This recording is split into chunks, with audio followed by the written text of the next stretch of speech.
Hey guys, my name is Tara. Welcome to my YouTube channel, which is called The Planting Bug. I'm very happy to have you here. So happy you clicked on this video. Okay, so let me show you the plant we're going to talk about in today's video. We're going to talk about this tiny little beauty. So this is a nerve plant. It's also known as a Fittonia. I'm not sure if I'm saying that correctly. But these plants come in many, many colors. I have owned the green one, which is the most popular that you see everywhere, and I am so sad I neglected it. It did end up dying, but I loved it so much, and so I went back and got another one. I'm giving it another try. The first mistake I made was I put it in my bathroom, and my bathroom does not get a lot of light, and I just kind of forgot about it. And these beauties, they actually are plants that can be forgotten about. They're not super finicky. They actually kind of talk to you and let you know when they need to be watered. Their leaves will kind of droop and dry up, and usually they can recover really quickly when you water them. But I had let mine go too long. It crisped up, it died. I was really sad. I've always wanted to get another one. So now I've gotten this beauty. I have probably owned her now for about 3 weeks, and so far so good. I'm definitely not going to neglect her at all. I want to see her grow and get big, and I would love to own one in every color. Let's go ahead and dive in, and I'll let you know all of the plant care tips for this beautiful plant. So let's take a closer look at this plant. Again, I just want to show you the beautiful veins on this plant. You can kind of tell why they call it a nerve plant. And like I said, I love the little teeny new leaves that are sprouting. Look how teeny tiny those are. They're just adorable, and I just love the variegation on these leaves. So let's go ahead and talk about this plant a little bit. So as you can see, this Fittonia is a compact plant. And again, I love the striking pattern on the foliage. These plants are fairly easy to care for. They can tolerate a range of light, so anything from medium to higher indirect sunlight this plant will like. They could probably even handle a little bit of a lower light, but like I said, do not forget them, and don't forget to water them, as they do prefer humid environments. So this plant would definitely benefit from misting or having a humidifier by it. So again, talking about light with this plant. Now this plant does prefer indirect light. It can tolerate lower light, but if it is in a lower light environment, it can lose some of its vibrant colors on the leaves. So if you want to have this vibrant color stick on the leaves, you definitely want to have it in a well-lit room and have it with indirect sunlight, as you do not want the leaves to burn. I would never put this directly just in a west-facing window where it would get hot heat on the leaves all day, but pulling it back from a west window or having it in an east-facing window just where it gets bright to medium light, indirect sunlight all day long is what this plant will thrive in. Now, when it comes to watering this plant does like to stay consistently moist. It is not a plant that I would really ever let dry out in between waterings, but don't freak out if you forget to water it. If you see it starting to droop, just give it a really good thorough watering, and it usually will sprout right back and rebound really well. But I like to kind of baby this and leave it moist. I do bottom feed this. If you don't know what that is, I will show you some video footage at the end of my video showing you how I water this plant. But I do bottom feed it. I just think it is a benefit to do it that way. But like I said, I do keep the soil moist, but you do not want it to be soggy, as you don't want to cause root rot. You don't want it to be sitting in water for too long. But like I said, you do want to keep the soil moist, and you do want to humidify this. So I do water this at least once a week, and I do try to keep that soil moist, and I do humidify and mist this plant quite often.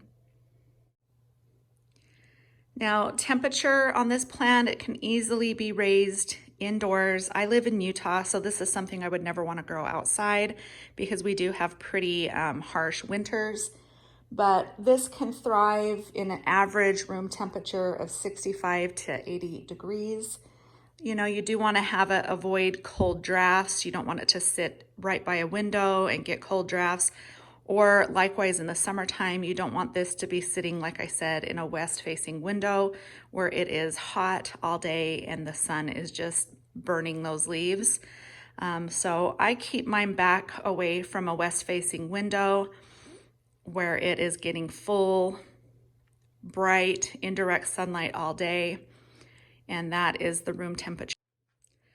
Again, the humidity on this plant, most household temperatures, humidity is acceptable, but this plant will definitely appreciate higher humidity levels. So you can boost the humidity level with frequent mistings, placing a humidifier nearby, or using a pebble tray. I will show you here in a picture of how that works. And then I also place bottles around my house that are open and they have water sitting in them just to help raise the humidity levels next to plants. And then also placing plants right next to each other. Plants love company and they actually increase humidity when they are sitting next to each other. As far as fertilizing and feeding this plant, it is good to fertilize this plant in the spring and summer months. That is the best growing season for these plants. So just maybe once a month, giving them a good organic fertilizer, and that will help the plants. You definitely don't need to do it as much in the winter months. And then when it comes to toxicity of this plant is actually pet friendly. It is non-toxic, so it can be around your animals and your kids and it'll be just fine. Now this beautiful plant, like I said, is called a Fittonia or a nerve plant, but it originates from South America, mostly found in Peru. They grow in tropical rainforests as ground cover, under canopies of trees.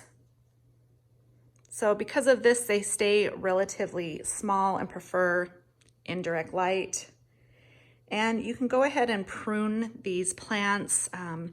A lot of times you will see that they end up getting kind of leggy. So you'll see some growth that kind of pops up, and what you can do is cut those back.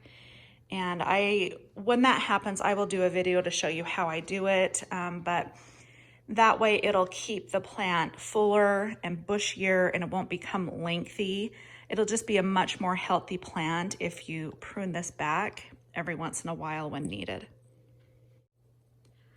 So the problems that you can have with this plant is it can get mealybugs or thrip. I have not dealt with that yet. A good thing to do is keep the leaves dusted on this plant and do not overwater it, as soggy soil or a plant sitting in water can introduce fungus, and that can introduce all of the bugs that can come with plants. So those are kind of some tips that I give you. Again, just keep your plants dusted off. So you dust your leaves every once in a while, especially like after you've misted it or anything like that. You can also spray neem oil on the leaves to kind of help it keep those bugs away. Again, do not have the soil get too soggy, as that will introduce fungus and bugs. And those are just a couple of things that I do that help keep away those yucky bugs. Okay guys, so I did promise that I would show you how I bottom water my plants. This is something I just newly started doing, and I really like how it is affecting my plants. So I just take these little drip trays that I use for plants. I put a little bit of water at the bottom of them, and then you take the plant. It's usually a nursery pot that I have that has good, well drainage holes out of the bottom, and then I go ahead and add them in the water. I let them sit in the water for a little while. Sometimes it'll sit for just a few hours, and when you go back, you'll see that the water has already evaporated.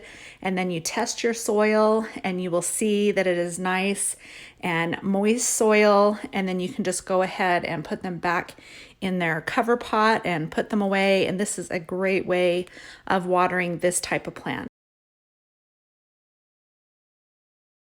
Okay guys, so that is all the plant care tips that I have for this plant. As I say in all my videos, when I learn to do any propagation, I will bring that content to you. I'll also bring you progress on this plant and how it's doing in the future. I am definitely determined to keep this plant alive, as my last one did not survive, but that was all my fault. But yeah, I absolutely love this plant. I hope that this information was helpful to you.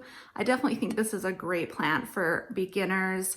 But like I said, you do need to try to keep the soil moist. Do not let it dry out, and it will be fine. So as I bring more of these plants into my home, I will share them with you because, like I said, I want one in every color. I absolutely love this plant.